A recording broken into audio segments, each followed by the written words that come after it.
Goeiedag gemeente. Kan julle glo, ons is in Junie maand. Helfte van die jaar is al verby. En die winter wink vir ons om die draai. Vir NG Jeffreys Baai gemeente beteken dit net een ding. Dis tyd vir die seefees. En dit maak ons ongelooflik opgewonde. Want die seefees is een van ons hoofondsinsamelings wat ons bemagtig om in die gemeente en in die gemeenskap werk te kan verrig. Ons het jou hulp nodig. Indien jy nog nie aangedui het waar jy kan help, betrokke kan raak of bestanddele kan bring nie, is vanoggend jou geleentheid. Daar word blaadjies uitgedeel by al 3 kampusse. Vul gerus vir ons in hoe jy kan help. Dis immers jou gemeente en jou gemeenskap. Kom maak 'n verskil.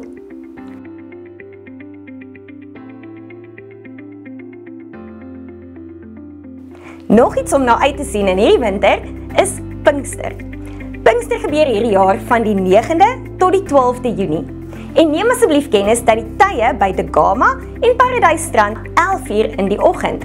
In die aand 6:00 is daar by die Kompleks Kampus Pinkster wat deur Jaco Strydom aangebied gaan word. Bring jou kinders, bring jou ouma, bring haar tannie. Daar gaan spesiale kinderpinkster wees in die Jonklokaal met 'n heerlike koppie sop vir die groot mense na die tyd en iets baie lekker vir die kinders. Ons het die voorreg om as gemeente deel te neem aan 'n gemeenskapsgebedswaak.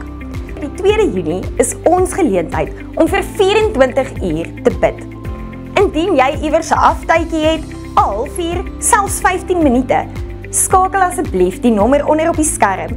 Hierdie vrou sal jou kan help om die riglyne te kry waaroor jy kan bid en kan intree vir ons gemeenskap.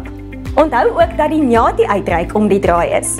Hulle vertrek die 29ste Junie na die Transkei. En dit is ons werk as gemeente om hulle in gebed op te dra aan die Here. Wat 'n voorreg is dit om deel te wees van 'n gemeente wat so besig is. Besig is met koninkrykswerk, met die Here se werk in hierdie gemeenskap.